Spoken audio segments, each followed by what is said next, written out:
Market's about to explode. All because of Trumpster. All because of GOAT. The GOAT of all presidents right there, the Trumpster. So China's now going to be bowing at the feet of King Trump. Why? Because China knows that they are up against it. It's not us who are up against it. It's the Chinese. They know this. And as such, like, dude, we've got to do something to work with the Americans or else we are going to be in a world of hurt. And I've said this before, why China's up against it. Because their economy is not, while it's bigger relative to all the other countries out there, they don't have the consumer spending that we do. We have the consumer spending. The almighty American consumer makes the world go round. And the minute you don't have access to our consumers, you are not going to be able to export your way to growth and profitability and, frankly, increase capital per GDP. You just won't.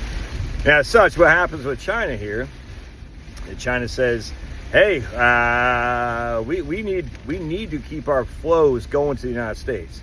What do we need to do? And Trump says, no, I know you do. I know you do. Absolutely. And we need some products from China too. Don't get me wrong. But we're going to make it more in our terms instead of just giving the store away. And don't forget, the issue with China, the reason their savings rate is so high, all right, is because what happens with a Chinese worker is that they don't have a lot of consumption. They don't. Their personal consumption is only 30% of their total GDP. So their savings rates are high.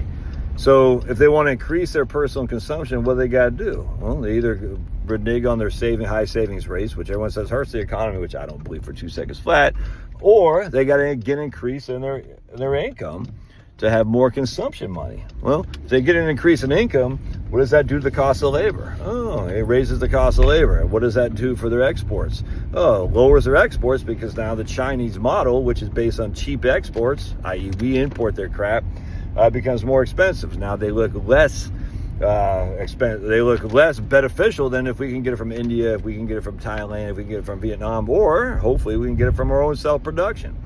Anyway, the point being is Trump, and I hear my man Scott Bessent, I think is his name, talking about, yeah, we're going to negotiate on these tariffs, but they're still higher than what they were under the first Trump administration. And even Sniffy Joe didn't renege on those. So they're still higher, all right? So we're still making it more expensive to import Chinese goods, which is a good thing. That increases production domestically and increases production in the countries that are more along our liking. This is all a good thing. It's just a fact. So Scott Bessent, whatever his name is, he said, even with this, we still know we have to increase our self-sufficiency in steel, pharmaceuticals, and semiconductors. We know we have to do this. And so as such, we're not going to lose focus on that. And I just do the worst freaking music to my ears, man. I'm like, thank the good Lord. I would rather be self-sufficient under Sniffy Joe than relying on China under Trump. Now, the problem with self-sufficiency under Sniffy Joe and the Democrats is that they hate white men.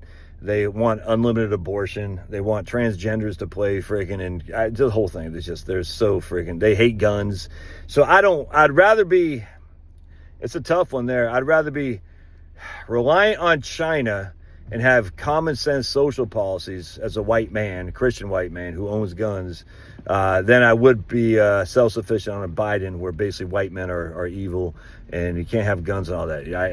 That's a tough one right there. But social issues do matter. They matter to me more than economic ones. And I think more and more people are starting to realize that actually in the Republican Party, which is why the Republican Party, because of Trump, is starting to wake up and say, hey, man, enough of this, this economy stupid. We got to go back to social issues because we seeded the ground on social issues and look what's happened to our society. We're a freaking clown show, man. I mean, it's an absolute disgusting clown show with that freaking thing in Times Square, that heavy black chick, and it's disgusting. Everybody knows it's disgusting. It's embarrassing. Michelle Obama whining, oh, I've been discriminated against. Like, dude, chick, you're freaking rich as can be, all because you're a black woman. The Chicago hospital system, before Barack was even a senator, was paying Michelle Obama $300,000 when he was a state senator. Why? Because she's Michelle Obama. Because Barack was a rising up-and-coming member of the Democratic Party, and they want to get into the good graces. This thing is just, and then hearing her whine. Of course, we know it's Big Mike, you know what I'm saying? They're Adam's apple. Anyway, and so this is wonderful. So the markets recognize, obviously, that, well, they didn't recognize before. It's like, do you not, because markets are stupid.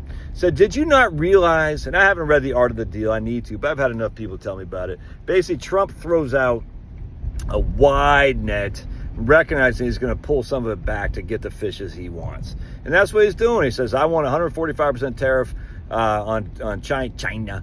But, he wants a 50% tariff, whatever it is. And so now the media will say, oh, Trump ceded or conceded. No, he didn't. Trump said, look, I never expected to have 145% tariff. I wanted an XYZ tariff instead. I don't know what it is.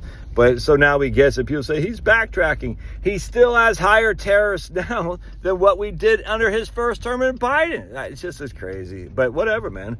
I don't care what the media says because they suck donkey balls. I just care that we're winning. And we are. And that's why the markets are going to be idiotic, at least, saying, oh, my goodness, Trump's going to crash the markets. Now they're going to say, well, the markets are turning up because Trump is backpedaling. All right, well, keep backpedaling if that's what it takes, man. I don't know. Trump's the GOAT, dude. And it's about damn time, too, I might say. China is not our friend. They're not our friend. I'm not saying they are our economic enemy, that's for sure. But they're not our friend. And we got to start realizing the only friends we have are America. We're our only friends. And we better start treating America as such. It needs to be treated as the GOAT because we are still, by far and away, the GOAT. Everyone wants to do business with us. And as such, it's about time to start freaking showing some strength. So good job, Trump. We'll see you.